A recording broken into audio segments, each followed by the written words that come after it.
اعوذ باللہ من الشیطان الرجیم بسم اللہ الرحمن الرحیم الحمدللہ والصلاة والسلام علی رسول اللہ وآلہ آل اللہ ولعنت الدائمۃ علی اعدائہم اعداء اللہ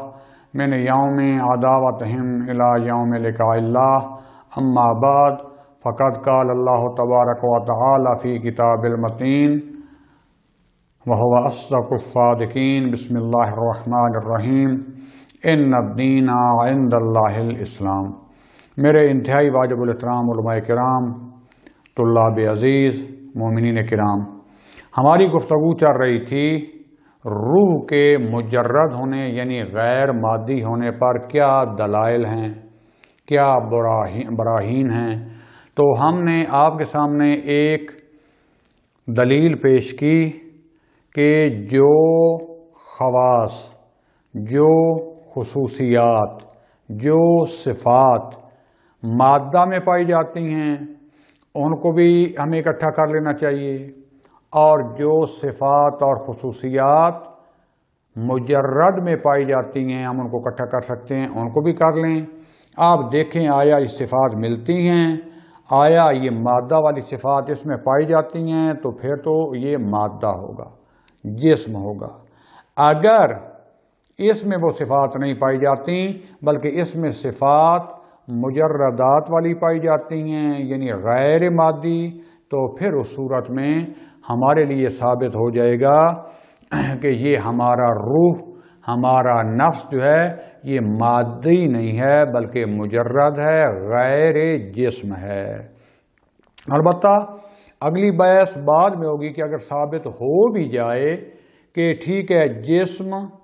یا مادہ اور یہ روح یہ دو علیحدہ چیزیں ہیں، تو پھر یہ کہ آپس میں ان کا تعلق کیا ہے، ان کا یا کیسے ہے، یہ بحث بعد میں ہوگی جب ہی ہم ثابت کرنے میں کامیاب ہو جائیں گے کہ یہ بحث جو ہے اس سے ثابت ہوتا ہے کہ روح یا یہ نفس ہمارا مجرد ہے۔ تو میں نے جو پہلی دلیل بیان کی تھی، اگرچہ اس میں بھی وہ تقریباً 2-3 دلیلوں کا ایک مجموعہ تھی کیونکہ اس میں چند صفات لائے تھے، تو میں یہ دوسری اور تیسری دلیل جو لاؤں گا یہ بھی تقریباً ایک حد تک اس میں بیان ہو چکی ہے، لیکن ابھی میں شارٹ طریقے سے بالکل تھوڑے سے ٹائم میں اس کو مختصر انداز میں علیحدہ کر کے بیان کروں گا، تاکہ اگر وہاں پر جو ہے کوئی شائبہ رہ گیا ہے تو یہ ایک واضح طور پر ہمارے لیے یہ چیز ثابت ہو جائے۔ تو دوسری دلیل یہ ہے کہ یہ چیز جو مسلم ہے، ظاہر ہے، سب کو پتہ ہے کہ مجھ میں، میرے پاس، عندی، میرے پاس ایسا علم یا علوم ہیں جو ہمیشہ سے یعنی جب سے میرے پاس ہے وہ علم آیا ہے، وہ ثابت ہے،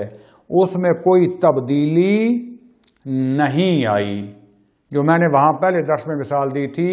کہ میں کل جس چیز کو ماں سمجھتا تھا، جس ہستی کو، جس شخصیت کو، آج بھی اسی کو ہی ماں سمجھتا ہوں، اور یہ جو ماں کا تصور، یہ علم میرے پاس ہے، کل بھی ویسے ہی تھا، آج بھی ویسے ہی تھا۔ ایسے نہیں کہ کل ماں جوان تھی تو یہ میرا علم جوان تھا، آج وہ بوڑھی ہو گئی ہے تو میرا جو علم بھی ہے یہ دوسرا، یہ بوڑھا آ گیا ہے۔ نہیں، ماں ویسے ہی ماں ہے، یا باپ کل بھی باپ تھا، یعنی میرا علم باپ کے متعلق جو کل علم تھا اور ابھی بھی جو ثابت ہے، اس میں کوئی تبدیلی نہیں ہوئی۔ پس جو چیز ثابت ہو اس میں تغیر نہ آئے، اس میں تحول نہ آئے، وہ کیا ہوتی ہے؟ وہ مادی نہیں ہوتی، وہ چیز مادہ نہیں ہوتی، وہ جسم نہیں ہوتی۔ پس اس سے نتیجہ کیا نکلے گا کہ اگر میں مادی ہوتا، جس کو میں کہہ رہا ہوں، میری حقیقت یہ جو جسم ہے، یہ حتیٰ وہ نفس اور روح جو ہے، اگر وہ جسم علیحدہ، وہ جو میری حقیقت ہے جس کو میں کہتا ہوں، اپنے وجدان سے سمجھتا ہوں، اگر میں مادی ہوتا تو پھر جو ہے وہ جو میرا علم ہے، کیونکہ وہ میرے پاس ہے نا، وہ مجرد نہ ہوتا، وہ بھی مادی ہوتا، جبکہ علم تو ایک واضح چیز ہے کہ وہ کیا ہے، مجرد ہے، اس کا کوئی جسم نہیں ہوتا۔ پس اگر میں مادی ہوتا تو میرا علم بھی ثابت نہ ہوتا، غیر مادی نہ ہوتا، بلکہ متغیر ہوتا، متحول ہوتا، تبدیل ہوتا، یا میرے وہ مادی وہ کچھ حصے ہوتے جہاں بتایا جاتا کہ یہاں پر علم پایا جاتا ہے۔ پس نتیجہ کیا نکلا کہ جب میرا وہ علم مجرد ہے، اور مجرد جو ہے وہ مادے میں سے جدا ہے، پس وہ میرے پاس ہے، میرے علم نے کوئی تبدیلی اس میں واقعہ نہیں ہوئی، کوئی اس میں تغیر و تبدل واقعہ نہیں ہوا، تغیر و تبدل اس میں کوئی واقعہ نہیں ہوا،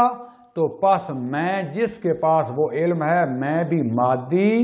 نہیں ہوں، کیونکہ جس کے اوپر علم آ رہا ہے وہ مادہ کے اوپر نہیں آ رہا بلکہ مجرد کے اوپر ہی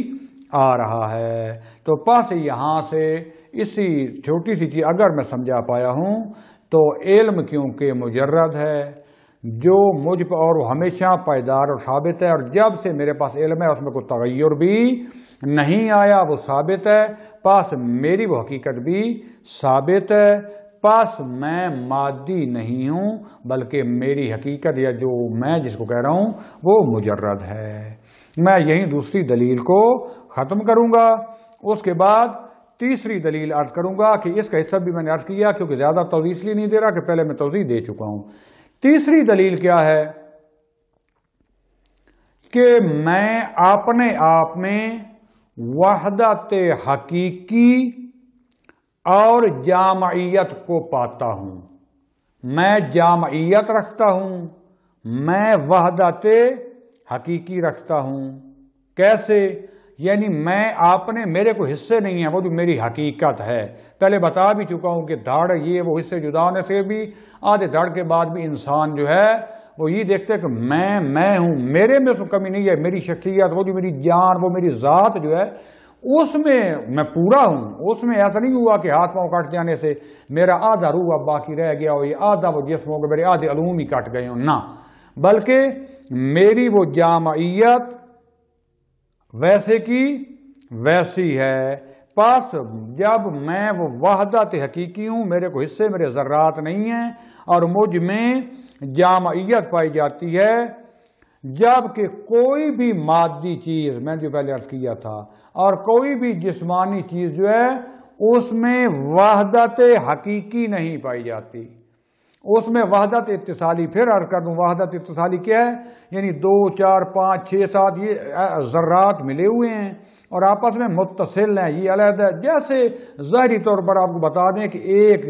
گوند کے ذریعے یا چسپناک چیز کے ذریعے ہم بہت سے موتی جو ہیں یہ چھوٹے چھوٹے ذرات ان کو جو ایسے چپکا دیں تو ایسے لگے، یا جیسے دھاگا ایک علیحدہ علیحدہ ہوتا ہے اس سے یہ کپڑا ایسے تیار ہوتا ہے کہ اب ایک کپڑا لگ رہا ہے پورا اس کا حصہ، جبکہ علیحدہ علیحدہ دھاگے ہیں، پھر دھاگے جو ہیں وہ بھی علیحدہ علیحدہ روئی یا مثلا پلاسٹک کے ذرات سے بنے ہوئے ہیں، ان ذرات کے اندر بھی پھر پروٹان، نیوٹران، مالیکیول، آئٹم اور وہ ذرات علیحدہ علیحدہ جدا ہیں، لیکن ظاہر میں ہمیں ایک لگ رہے ہیں اور آپس میں ملے ہوئے ہیں، اس کو کہتے ہیں وحدت متصل۔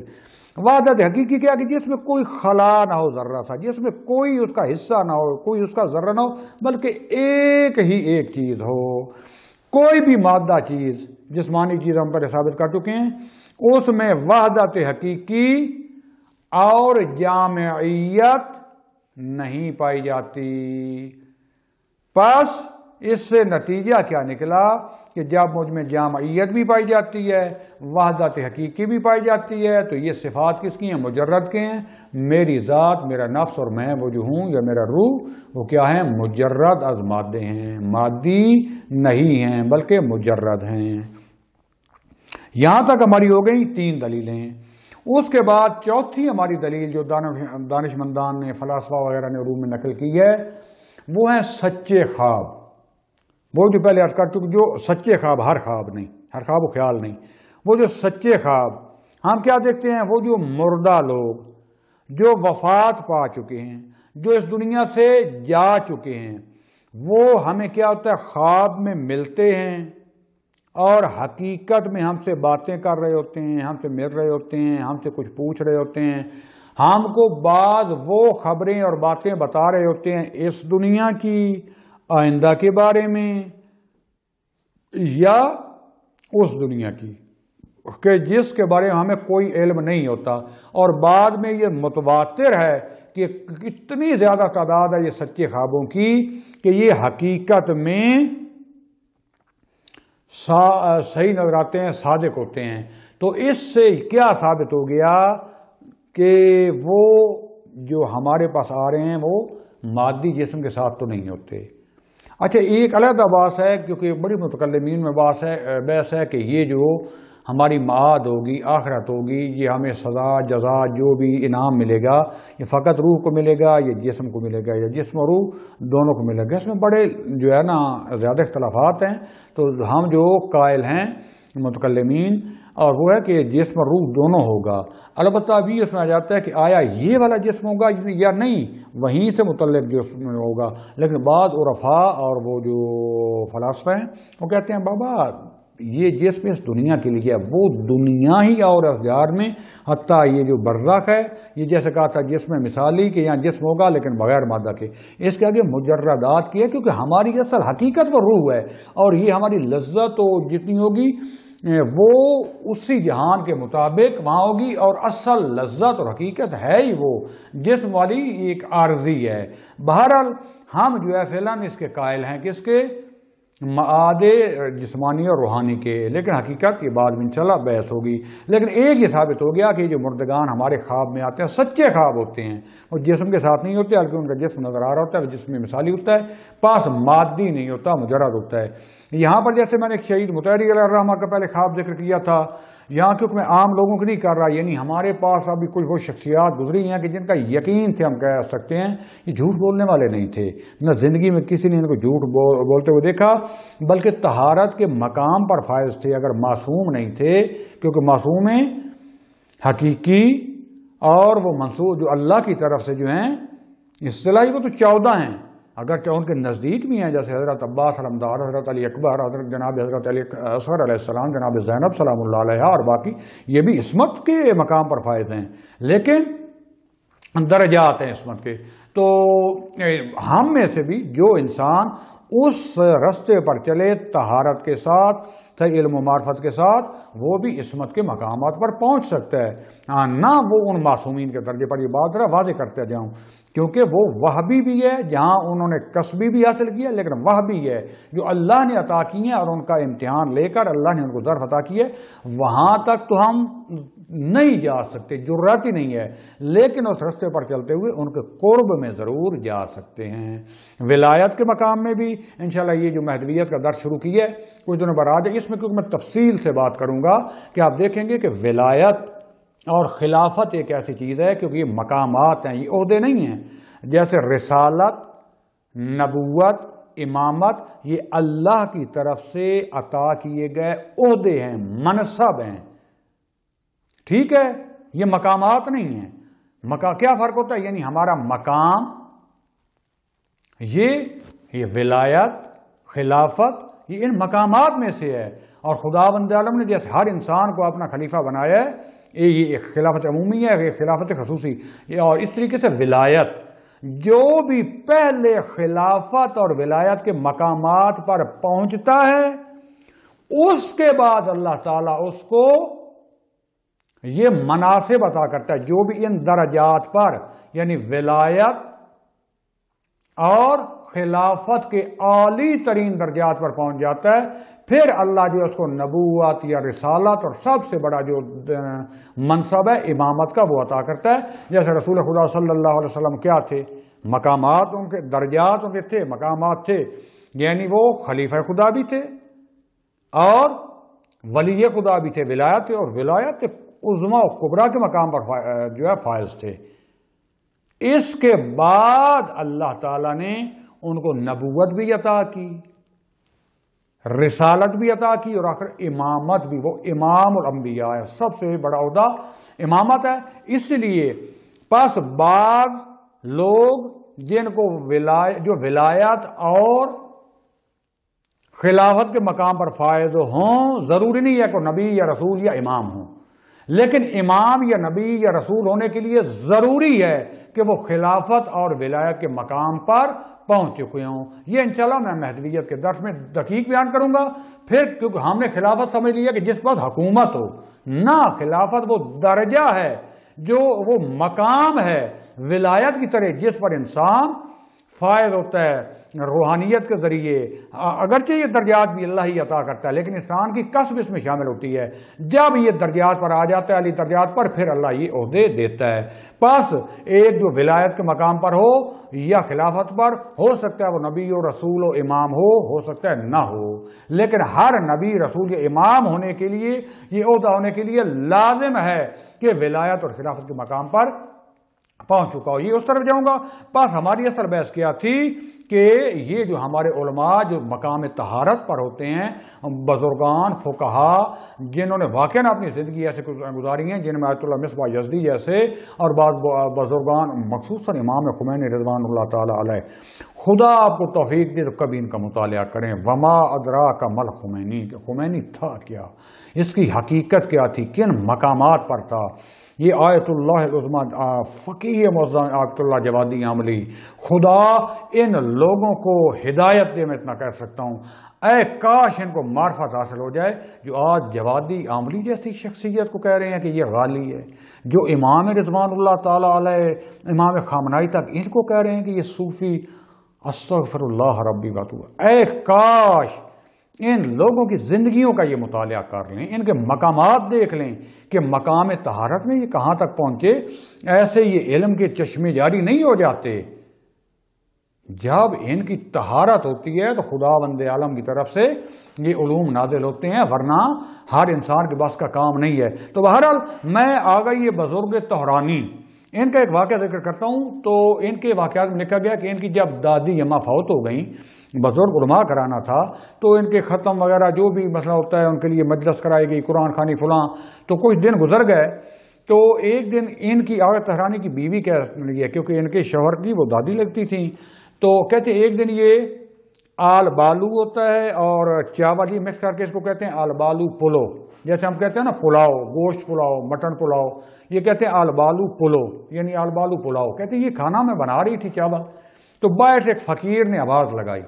تو اس یعنی میں بنا چکی تھی۔ کہتی ہے جلدی جلدی میں نے دیکھا تو کوئی ابھی برتن دھوئے ہوئے نہیں تھے جس میں فقیر کو دوں۔ میں نے کہا اچھا فقیر یہ ساتھ ہی، کیونکہ یہاں جو گھر ہوتے ہیں عموماً جو بند اندر اٹیچ باتھ وغیرہ ہوتا ہے،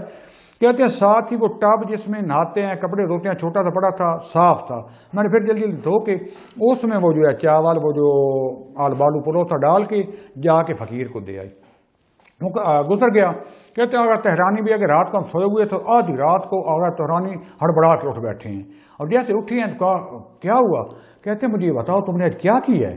بڑے غصے سے بولتے ہیں، کہتے ہیں میں نے کیا کیا آغا، کیا کہنا چاہتے ہیں؟ کہتے ہیں کچھ بتاؤ تم نے آج کچھ کیا ہے؟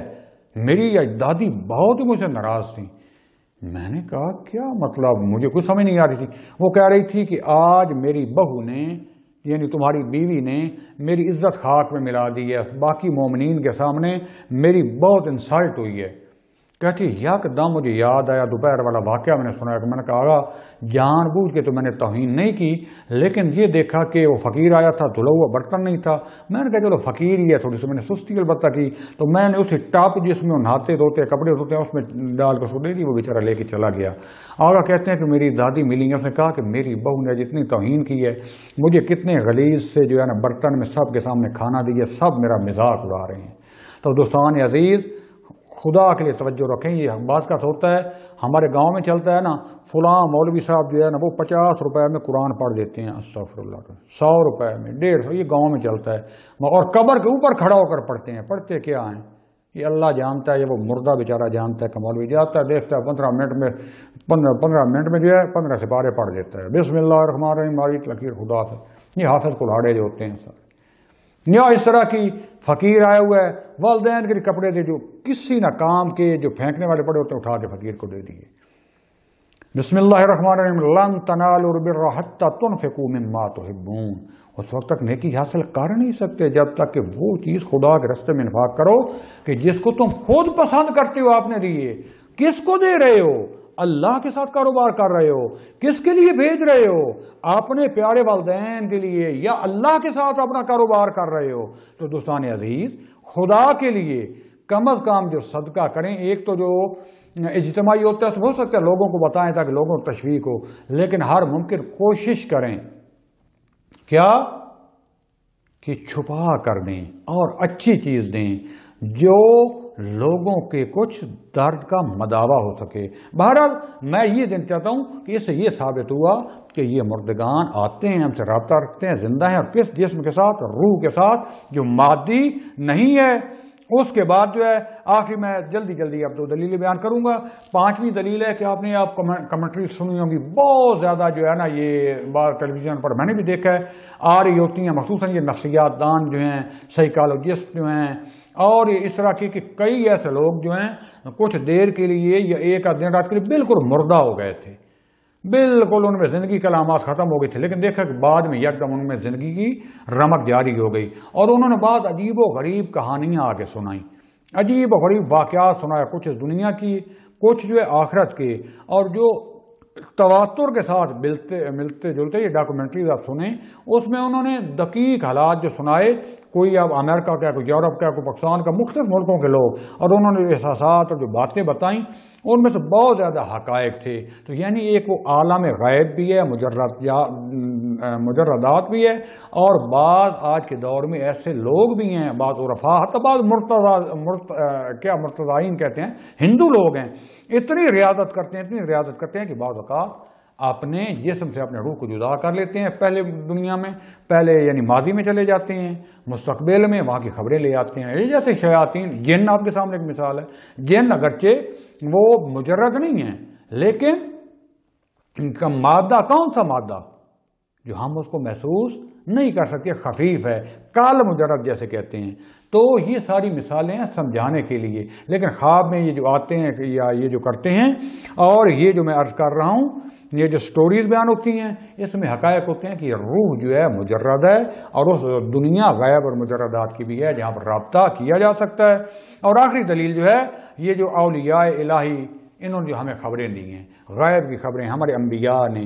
ائمہ نے، یا حتیٰ انہی جو مرتضائین کی میں بات کر رہا تھا، تو ایک تسلسل کے ساتھ وہ قرآن اور حدیث، کم از کم ہم مسلمانوں کے لیے غیب کی کتنی خبریں ہیں، اور یہ قرآن سارا غیب کی خبریں دینے والا ہے۔ احادیث میں، فتن و ملاحم میں جو آخر الزمان کی پیش ہوئی ہیں، تو یہ ساری اس کا مطلب غائب ہے، غائب سے رابطہ کیا جا سکتا ہے، اور ہمارے جو ہے یہ روح جو ہے یہ بھی مجرد ہیں۔ میں آخر میں فقط جو ہے قرآن مجید سے 1-2 استدلال لے آؤں کہ جس میں خدا بند عالم نے حیات برزخ کے بارے میں، آخرت کی زندگی کے بارے میں بھی جو ہمیں فرمایا ہے۔ پہلی آیت یہ بیان کروں گا، بسم اللہ الرحمن الرحیم، وَلَا تَحْسَبَنَّ الَّذِينَ قُتِلُوا فِي سَبِيلِ اللَّهِ أَمْوَاتٌ بل احیاء عند ربہم یرزقون۔ رب کیا کہہ رہے ہیں کہ مردہ نہیں ہوئے، زندہ ہیں، خدا کیا رزق پا رہے ہیں، لیکن ہمیں وہ نظر نہیں آتے، جسم ان کا ادھر رہ گیا ہے، پس وہ کیا ہیں؟ زندہ ہیں، لیکن اسی خاص اپنی حقیقت میں۔ اس طریقے سے ایک جو ہے وَحَاقَ بِآلِ فِرْعَوْنَ سُوءُ الْعَذَابِ النار يعرضون عليها غدوا وعشيا ويوم يقوم الساعة ادخلوا آل فرعون اشد العذاب۔ یعنی ابھی کی بھی ان کی ذکر ہو رہی ہے، وحاقہ بآل فرعون سوء العذاب، جیسے ہی ان پر جو ہے وہ غرق ہوئے، اس کے بعد اللہ تعالیٰ کا سخت عذاب جو تھا ان کے اوپر، اس نے ان کو احاطہ کر لیا، ان پر شروع ہو گیا، اور ابھی بھی ان کے اوپر عذاب شروع ہے، اور آخرت میں ان پر شدید ترین جو ہے عذاب ہوگا۔ اسی طریقے سے خدا بند نے یہ جو واقعہ بیان کیا ہے کہ ملائکہ جب روح نکالتے ہیں انسان کی تو کیا ہے؟ بسم اللہ الرحمن الرحیم، اللہ یتوفی الانفس حین موتها، اللہ فوت کرتا ہے، کیا کرتا ہے؟ ان نفسوں کو نکالتا ہے جب موت واقع ہوتی ہے، واللتی لم تمت فی منامها، اور جو تم میں سے نہیں مرتے اپنی منام میں، اپنی خواب میں، اللہ یتوفی الانفس حین موتها، اللہ کیا کرتا ہے؟ فوت کرتا ہے نفسوں کو جب ان کی موت آتی ہے، واللتی لم تمت فی منامہا، جو اپنی نیند میں نہیں مرتے، فَيُمْسِكُ الَّتِي قَضَىٰ عَلَيْهَا الْمَوْتَ، پس جن کی تو موت واقع ہو جاتی ہے، حتمی ہو جاتی ہے، اللہ تعالیٰ ان کو کیا کرتا ہے؟ ان کو موت واقع کر دیتا ہے۔ وَيُرْسِلُ الْأُخْرَىٰ إِلَىٰ أَجَلٍ مُّسَمًّى، یعنی جو خواب میں روح اللہ نے اس کو کی ہوئی ہوتی ہے، جسم سے نکل جاتی ہے، لیکن اللہ دوبارہ ان کا بھی حتمی وقت نہیں آیا ہوتا، خدا دوبارہ روح بھیج دیتا ہے، نیند سے بیدار ہو جاتا ہے۔ تو دوستان عزیز، یہ ایک واضح چیز جو اللہ تعالیٰ خوب یہ بیان کر رہا ہے کہ جو منام میں، نیند میں جو اللہ ان کی لے لیتا ہے، روح امساک کر لیتا ہے، موت والوں کی بھی، جن کی حتمی ہوتی ہے ان کو رکھ لیتا ہے، جن کی حتمی نہیں ہوتی ان کو واپس پلٹا دیتا ہے ایک مشخص وقت تک۔ تو بس دوستان عزیز، یہاں پر کم از کم یہ ثابت ہو گیا کہ ہماری حقیقت، ہمارا روح و نفس مجرد ہے، مادی نہیں ہے۔ خدا بند علم ہمیں ان حقائق کو سمجھنے کی توفیق عطا فرمائے۔ اگلے درس میں ہم انشاءاللہ بتائیں گے کہ اس جسم اور اس روح کا آپس میں رابطہ کیا ہے۔ والحمدللہ رب العالمین، والسلام علیکم ورحمۃ اللہ وبرکاتہ۔